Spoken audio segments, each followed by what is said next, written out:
Հարգելի գործընկերներ, կարծում եմ կենտրոնական ընտրական հանձնաժողովից որևէ իրավական ակնկալիք ունենալը դա ողջամիտ չէ, դա նույնիսկ միամտություն էլ չէ, չգիտեմ։ Այս կառույցը կարծում եմ իրապես որևէ մի իրավական հենք չի ուզում պահել, ցավում եմ շատ։ Ինչևէ, Դավիթ Ղազենյանի դեպքում երկու միջնորդություններ ներկայացվել, երկուսն էլ բավարարել են, որ տեղեկացնեմ ձեզ, որևէ մի տվյալ չի եղել, նման միջնորդություն տևական ժամանակ չէի հանդիպել, շուրջ 12-13 օր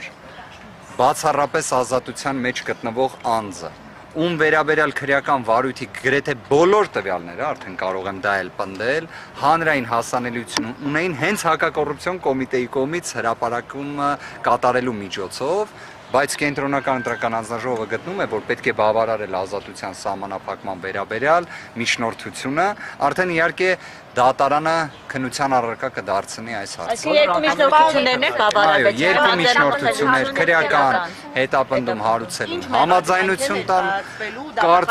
մի հետաքրքիր հանգամանք էլ ասեմ ձեզ։ Խորին հարգանքով ցանկացած աշխատանքին, բայց այո, զուտ ուղղակի որ աշխատանքը ընդգծեցիք, դրա համար ուզեցա նշել,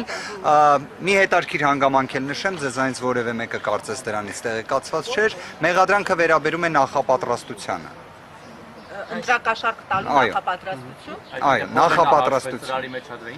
Չգիտեմ, անկեղծորեն չգիտեմ ինչն է, որովհետև մեղադրանքից ընդհանրապես դա հասկանալի չէր, բայց ստացվում է մեղադրանքը նախապատրաստության մասին է, մեղադրանքի բովանդակությունը բացառապես կարելի է համարել քաղաքական նպատակ ունի, բովանդակությունն էլ բացակայում։